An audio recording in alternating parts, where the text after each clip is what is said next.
നമസ്കാരം. Kodiyeri Balakrishnan, K Shailaja, P Jayarajan, P Jayarajan, N Shamseer ഇവരുടെ രാഷ്ട്രീയ ഭാവി തകർത്തതാരാണ്? പാർട്ടിയെ ഹൈജാക്ക് ചെയ്ത് ഒരൊറ്റ വ്യക്തിയിലേക്ക് എത്തിച്ചതാരാണ്? അത് മറ്റാരുമല്ല, പിണറായി വിജയൻ തന്നെയാണ്.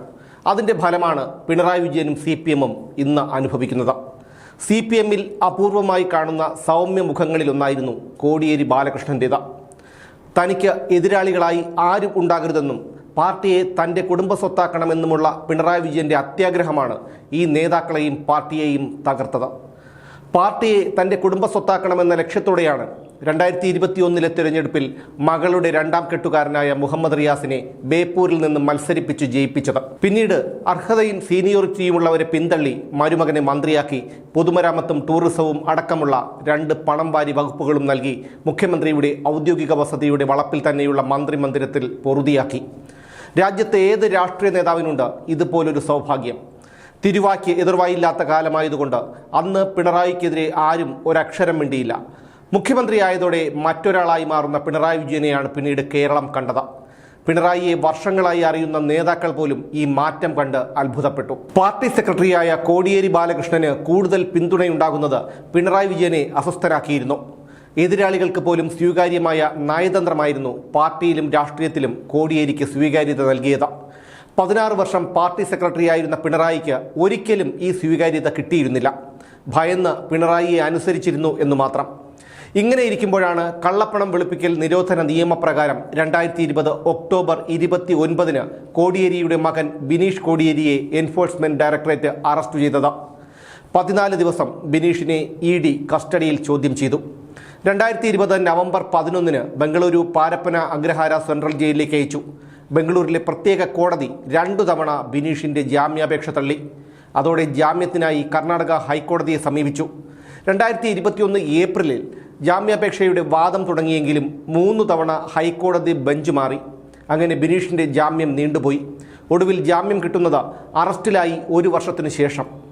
ബിനീഷ് ജയിലിൽ കിടന്നപ്പോൾ CPM-ന്റെ ഭാഗത്തുനിന്ന് ഒരു പിന്തുണയും കിട്ടിയില്ലെന്നും ബിനീഷിനെതിരായ അന്വേഷണം രാഷ്ട്രീയമായിരുന്നുവെന്നും അദ്ദേഹത്തിൻ്റെ ഭാര്യ റെനീറ്റ അന്ന് മാധ്യമങ്ങളോട് പറഞ്ഞിരുന്നു. രാഷ്ട്രീയ വേട്ടയാടലായിരുന്നു അതെന്ന് ബിനീഷും അന്ന് പറഞ്ഞിരുന്നു.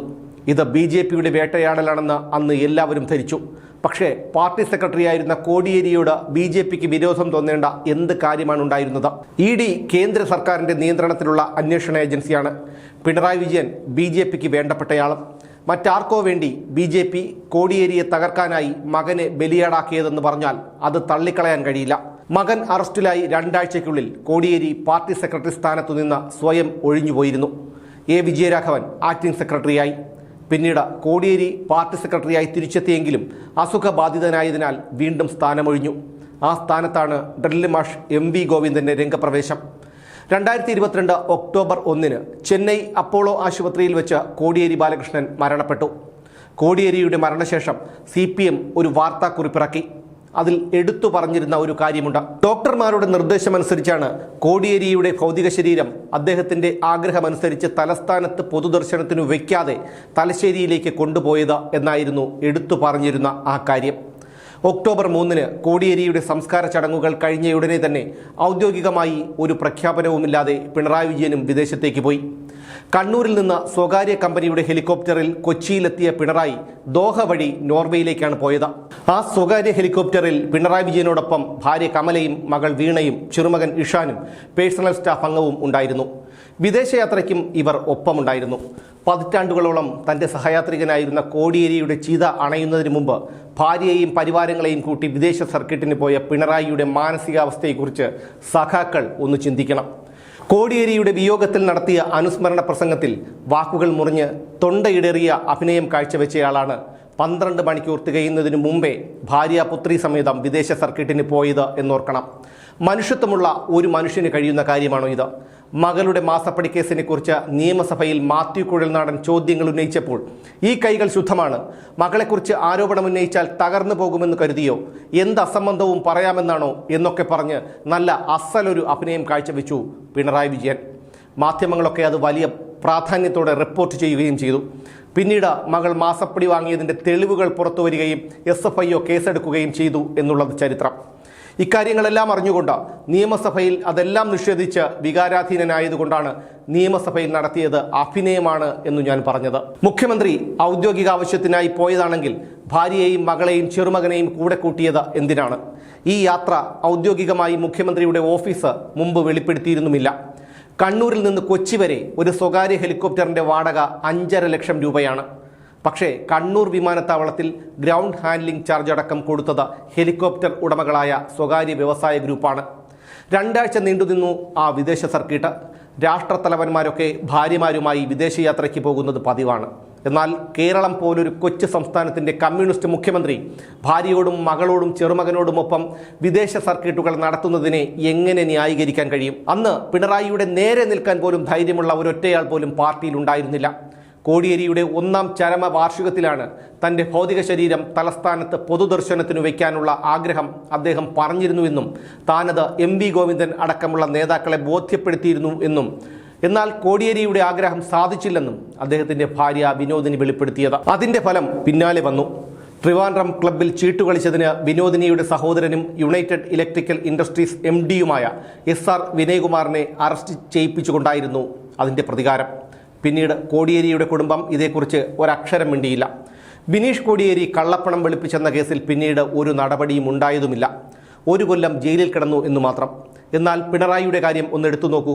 പിണറായി വിജയൻ പ്രതിയായ ലാവ്ലിൻ കേസ് 48 തവണയിലേറെയാണ് രാജ്യത്തെ പരമോന്നത കോടതിയായ സുപ്രീം കോടതി പരിഗണിക്കാതെ മാറ്റിവെച്ചത്. 2023 ഓഗസ്റ്റിൽ ലാവ്ലിൻ കേസ് പലതവണ മാറ്റിവെച്ചെന്ന് സ്ഥാനമൊഴിയുന്ന ചീഫ് ജസ്റ്റിസിന്റെ ശ്രദ്ധയിൽപ്പെടുത്തിയപ്പോൾ അദ്ദേഹം നിർദ്ദേശിച്ചത് എന്തു വന്നാലും സെപ്റ്റംബർ 13-ന് ലാവ്ലിൻ കേസ് പരിഗണിക്കണം എന്നാണ്. എന്നാൽ വർഷങ്ങൾ 3 പിന്നെയും കഴിഞ്ഞു. ലാവ്ലിൻ കേസ് സുപ്രീം കോടതി ഇതുവരെ പരിഗണിച്ചിട്ടില്ല. മാസപ്പടി കേസ് റദ്ദാക്കണം എന്നാവശ്യപ്പെട്ടുകൊണ്ട് CMRL ഡൽഹി ഹൈക്കോടതിയെ സമീപിച്ചിരുന്നു. 25 തവണയിലേറെയാണ് പിണറായി വിജയന്റെ മകൾ വീണ പ്രതിയായ മാസപ്പടി കേസ് ദില്ലി ഹൈക്കോടതി മാറ്റിവെച്ചത്. അപ്പോൾ പിണറായി വിജയന് BJP-യിൽ നിന്നും കേന്ദ്ര സർക്കാരിൽ നിന്നും വഴിവിട്ട സഹായം കിട്ടിയിരുന്നു എന്ന് വ്യക്തം. തിരുവനന്തപുരം മസ്കറ്റ് ഹോട്ടലിൽ വെച്ച് RSS നേതാക്കളുമായി കൂടിക്കാഴ്ചയ്ക്കെത്തിയപ്പോൾ മാധ്യമങ്ങളെ അവിടെ കണ്ടതിന് അന്നത്തെ പാർട്ടി സെക്രട്ടറിയായിരുന്ന കോടിയേരി ബാലകൃഷ്ണനോട് പിണറായി തട്ടിക്കയറിയതും മാധ്യമപ്രവർത്തകരെ കടക്ക് പുറത്ത് എന്നാട്ടിപ്പായിച്ചതും ഓർക്കണം. കോടിയേരി ബാലകൃഷ്ണൻ ഇല്ലാതായതോടെ അവസാനിച്ചത് പിണറായി ഭയപ്പെട്ടിരുന്ന ഒരാൾ കൂടിയാണ്. സൗമ്യനായ, ചിരിച്ചുകൊണ്ട് സംസാരിക്കുന്ന, കാര്യങ്ങളെ നയപരമായി കൈകാര്യം ചെയ്യാൻ കഴിവുള്ള കോടിയേരി പാർട്ടിയിൽ പിടിമുറുക്കുമോ എന്ന് പിണറായി ഭയന്നിരുന്നു. ജനസമ്മതിയും പ്രവർത്തകരിലും ജനങ്ങളിലും സ്വാധീനവുമുള്ള നേതാക്കളെ ഇല്ലായ്മ ചെയ്ത പാർട്ടിയെ ഹൈജാക്ക് ചെയ്യുന്ന തന്ത്രം, ആ തന്ത്രം വിജയിച്ചു. പക്ഷേ അതോടെ പാർട്ടിക്ക് ഭരണം നഷ്ടപ്പെട്ടു. G. സുധാകരനും TK ഗോവിന്ദനും V. കുഞ്ഞികൃഷ്ണനും Aisha പോറ്റിയും PK ശശിയും S. രാജേന്ദ്രനും അടക്കമുള്ള നേതാക്കൾ പാർട്ടി വിട്ടു. അതിൽ ചിലരൊക്കെ മത്സരിച്ച് വിജയിച്ചു. പാർട്ടി തകർന്നു, ഒപ്പം പിണറായിയും. ഇത് കോടിയേരിയുടെ മാത്രം കഥ. KK Shailaja, EP Jayarajan, P Jayarajan, AN Shamseer, Pinarayi Vijayan വെട്ടിനിരത്തിയ Kannur നേതാക്കൾ ഇനിയുമുണ്ട്. പാർട്ടിയെ ഹൈജാക്ക് ചെയ്ത, ഒടുവിൽ പാർട്ടിയെ തകർക്കുകയും സ്വയം തകരുകയും ചെയ്ത പിണറായി വിജയൻ ചെയ്തു കൂട്ടിയതിൻ്റെ എല്ലാം ഫലം അനുഭവിക്കാനിരിക്കുന്നതേയുള്ളൂ.